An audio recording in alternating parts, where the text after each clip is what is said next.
Ooh, 5, 4, 3, 2, 1. Whoa, what up though, YouTube? It's your boys, you guys, your man, your host, Up Jay. Leaving FedEx, man. Had to go old school with it and print out a contract. Where am I going? I'm gonna go this way. Yeah, man, so I'm dealing with this pre-foreclosure. Highly motivated distress situation. Excuse me. And today will be my third time going over this place, going over to this gentleman's property. And man, I don't know where to begin, to be honest. First off, let me begin with niche data, man. Shout out to niche data, man. Okay, I'm gonna give y'all my link in the comments to hit it up, man. I literally got wind of this league last week. I think it was, today is the 17th. I think it was like on 12th or something. And I immediately called it. Like, I didn't waste no time. As soon as it came in, I called it like same day. And I ended up getting a hold of the daughter. Oh man, there's so much traffic right now. Hold on. Sorry, y'all. I ended up getting a hold of the daughter, who was like, yeah, you know, she had this real soft, little, you know, innocent voice and all that, and she was trying to like tell me her dad is looking to sell the house, but he wants $300,000 for it. He's telling everybody to, you know, come with that and or else type of thing. And I was like, okay, you know, well, auction is coming up the following month here, so we got, you know, 2 weeks, right? We're 2-3 weeks out, so whatever. So fast forward, long story short, man, I get on the phone. She gives me his number, which was awesome. So she gives, I always be recording and I'll be ashy. I swear, I be washing my hands a lot, sorry.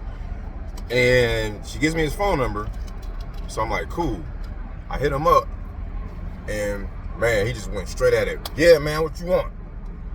Real abrupt, real obnoxious, just like mad at the world. Everybody calling him. We like cussing everybody out. Damn, it's a lot of traffic, man. I should take no pack. Shit. Sorry, y'all. And you know, I'm like, damn, I'm just like trying to just comb through all of that and trying to mirror him at the same time a little bit, but be professional. So I'm like, yeah, you know, what's going on, man? I talked to your daughter, man. She actually gave me a number, and you know, I'm calling about the property, man. Trying to see how I can, you know, assist in the situation, man. What's going on? And it seems like you guys are selling it right now. She's like, yeah, we selling it. She told you 300, right? I'm like, yeah.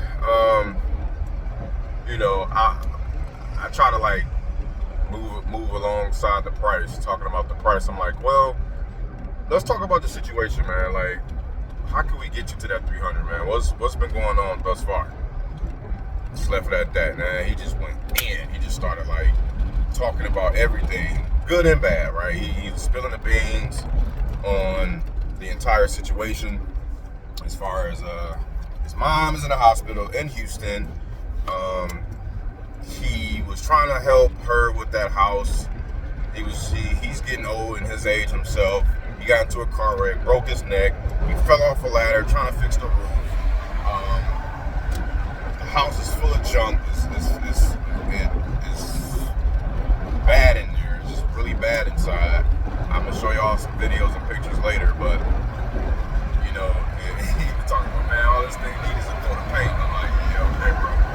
So anyway, it's just like, it's just up, you know what I'm saying? And it's a lot of distress, and it's like, it's a serious situation. But check this out, check out the numbers. They only owe 60 grand. The balance is 60 grand on the house. Okay? It costs 10K to reinstate the loan. Interest rate is like 3.5. Payments is mad low. I don't know what the payments are. I didn't see that, but they're mad low. And the house is worth, we got houses, we talking East Austin, bro. Okay? By the way, we talking East Austin.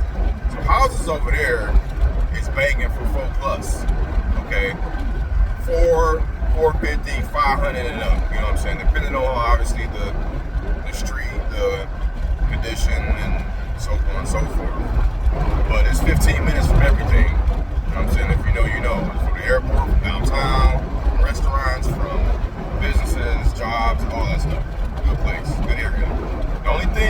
double-edged sword. It's on a main road, a busy-ass main road too. It ain't used to be all this busy. And shout out to all my what you call it, folks that do sober living and residential assistance living and stuff like that. Because this would be a perfect property for that. Because don't tell me. Because the saying it's too hot. It's too hot. Sorry, I'm trying to drive and do all this. Because when you got public transportation out by property, that's kind of like one of the qualifiers that you need to have for like sober living. At least like for the city, I think for the city of Austin. I don't know if it's like that all around, whatever. But you gotta check with the city ordinances. Get these windows up. My bad. Y'all probably couldn't even hear me. I don't know, but anyway, so. And no HOA, right? It's all type of like short-term, medium-term rental, Airbnb stuff going on. Get all that right there, right? So, like, all right, cool. So, I go in there, I say, you know what, man, I'm gonna just pull up on him, man. Somebody came, I was on the phone with him, somebody walked up to him and was like trying to, buy the house and see what was going on. And he was telling me how they had like an attitude because he wasn't giving up all this information to him. Like, damn, I never heard what the hell. That's not working himself, somebody else. But anyway, so we just chopping it up, man. I'm listening. I'm doing 10% talking, right? 90% listening. I'm listening. Then spew out his heart and everything. Because at first, it was a hard shell. And then it just turned into like, it got a little bit more warmy and heartfelt and like a teddy bear after a while. So I'm like, damn, bro, he's going through a lot. So he's the POA of his mom. His mom is also the backup POA. His dad passed, some years ago. He was trying to wait on money from out of state to clear so he could catch up the payments, and that never happened. So he's just ready to flush out, ready to do it. So I'm like, all right, man. Something told me, man. I was like, you know what? Let's jump in the car. Let's just go. I ain't even asked him. I ain't even asked him to come over. I just hop in the car and just went over.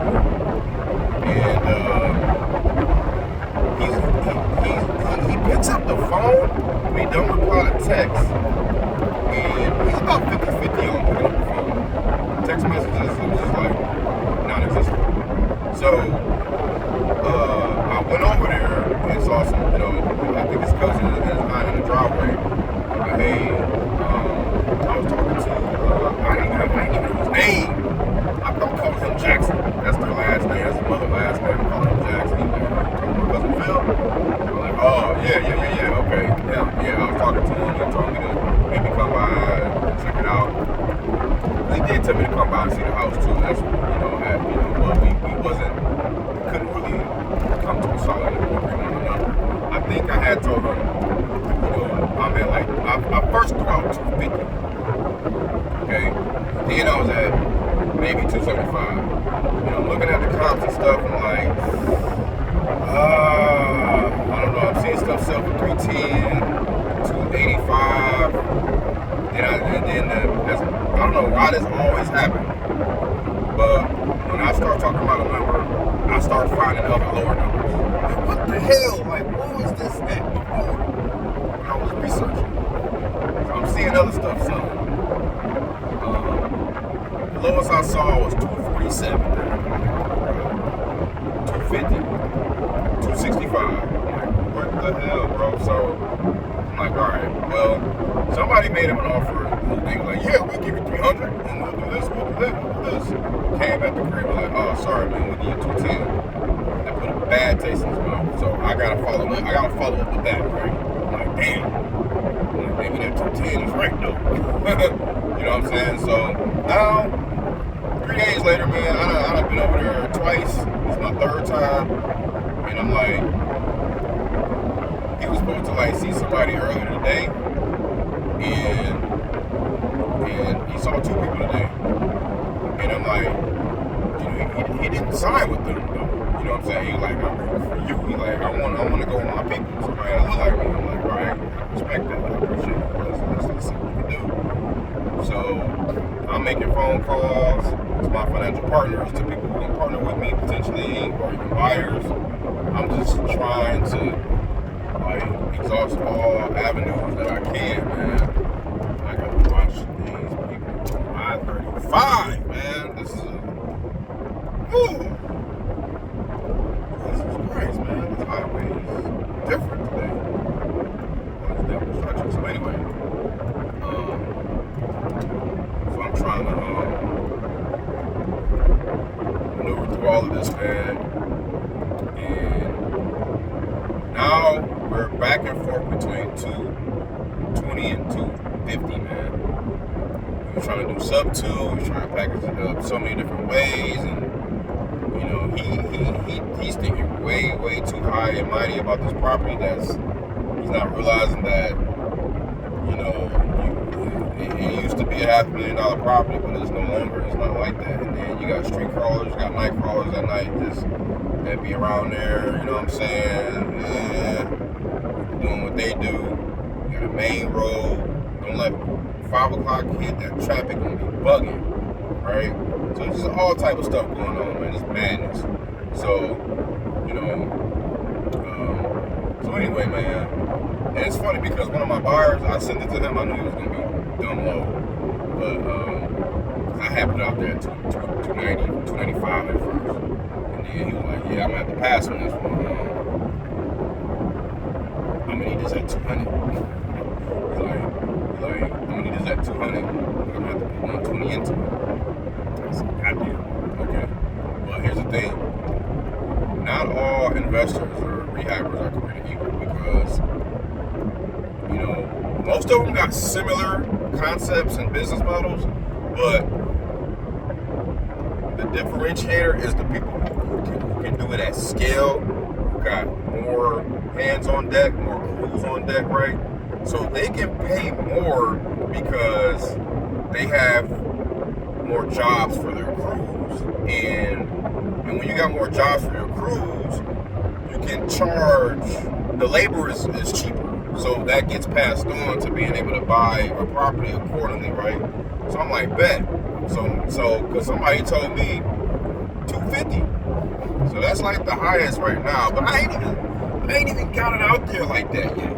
You know what I'm saying? I know the potential. So what I'm gonna do, fast forward, long story short, I'm talking your ears off, my bad, but what I'm gonna end up doing, you know what I'm saying, more than likely, is, you know what I'm saying, we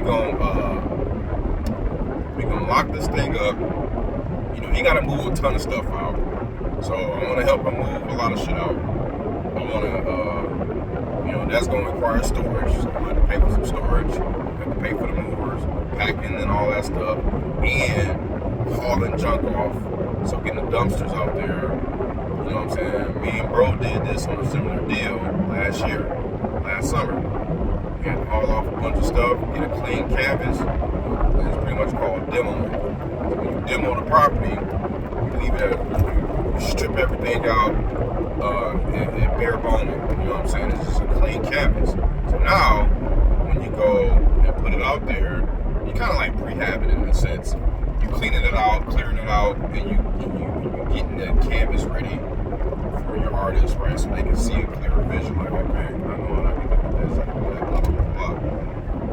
But when it's like muddy, unclear waters, then it's like, it's possible, you know what I'm saying? So we're trying to create that value by doing a simple thing, and then being able to maybe stop the foreclosure too. I'll let your boy know I got a trick on that, on stopping it from low. I ain't talking about paying $2,000, $3,000 like we used to back in the day. We ain't doing that. So, but anyway, all right, I gotta go because it's 15 minutes is coming up, and then these people can't drive. Wish me luck, man. I'm going on this appointment right now. I'm about to get this contract signed, help out some old families, man, and do the do, solve some problems while y'all worry about that. So, your boy, Nick James, I'm out. Peace.